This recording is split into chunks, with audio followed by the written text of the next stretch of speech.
Salawat kata Nabi SAW, siapa yang membaca salawat kepadaku sekali, maka Allah akan membacakan atau memberikan kepada dia, atau memberikan salam kepadanya 10 kali, atau menambahkan rahmat untuknya 10 kali. Apa susahnya membaca Allahumma salli ala Muhammad, Allahumma salli ala Muhammad, Allahumma salli ala Muhammad. Sebentar saja itu diucapkan, dari zikir kepada zikrullah, gitu kan. Terus saja kita bisa mengamalkan masalah itu. Saya mendapatkan sebuah kisah tentang salah satu Khalifah Utsmani. Dia selalu merutinkan membaca salawat pada Nabi SAW sehari 1000 kali. Setiap hari.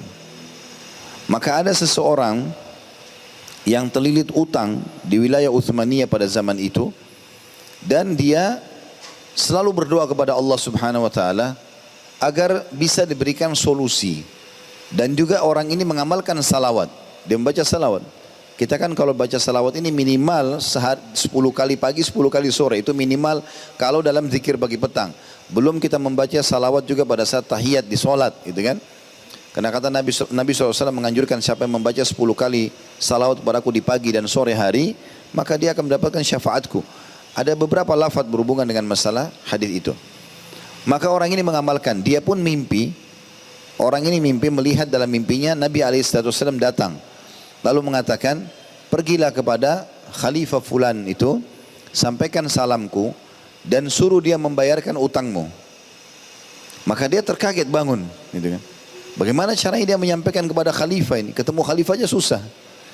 Tapi karena dia mimpi, maka dia datang dan menyampaikan kepada asisten Khalifah. Dan dalam mimpi itu, kata Nabi SAW, kalau dia bertanya mana buktinya, maka katakan bahwasanya dia kemarin berzikir atau membaca salawat kepadaku. Biasanya dia baca 1000 tapi kali ini kurang beberapa lafaz. Dan dia tahu berapa jumlah kurangnya, 10 atau sekian gitu. Ya, saya lupa kisahnya, tapi jelas seperti itu. Kemudian orang ini pun datang, lalu terus saja dia minta depan istana, sudah dikasih oleh pengawal-pengawal kerajaan, tetap dia ngotot untuk bertemu dengan khalifahnya. Sampai akhirnya seorang petugas khalifah atau pengawal khalifah masuk dan mengatakan, di depan istana ada orang gila wahai Amir Mu'minin, atau wahai Sultan, dipanggil Sultan pada saat itu. Selalu saja mau ngedesak untuk masuk bertemu dengan anda. Padahal kami sudah kasih apapun supaya dia pergi. Kata Sultan waktu itu masukkan dia. Waktu masukkan dia mengatakan, kenapa kau? Dia bilang, ya Amir, wahai Sultan, saya ada pesan dari Nabi SAW untuk anda. Kaget Sultannya, kok bisa? Nabi SAW sudah meninggal. Dia bilang, saya bermimpi. Saya sebetulnya terlilit utang dan saya membaca salawat pada Nabi SAW dan saya berdoa kepada Allah agar utang saya dilunasi. Maka saya mimpi Nabi datang dan menyuruh anda menyampaikan pesan salam beliau dan menyuruh anda untuk membayarkan utang saya. Maka Khalifah bertanya, apa buktinya kalau memang kau sudah mimpi Nabi SAW? Kata orang itu, Rasulullah pesan, kalau anda telah berzikir, selalu berzikir 1000 kali salawat setiap harinya, hanya saja pada semalam anda lupa beberapa lafaz atau beberapa jumlah.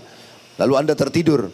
Maka Khalifah tersebut kaget. Ya Sultan itu kaget. Karena memang selama ini dia baca salawat 1000 kali per hari. Tidak pernah dia bahasakan ke siapapun. Istrinya pun tidak tahu. Maka dia pun akhirnya percaya dan dia berikan kepada orang tersebut bayar uang untuk membayar utangnya.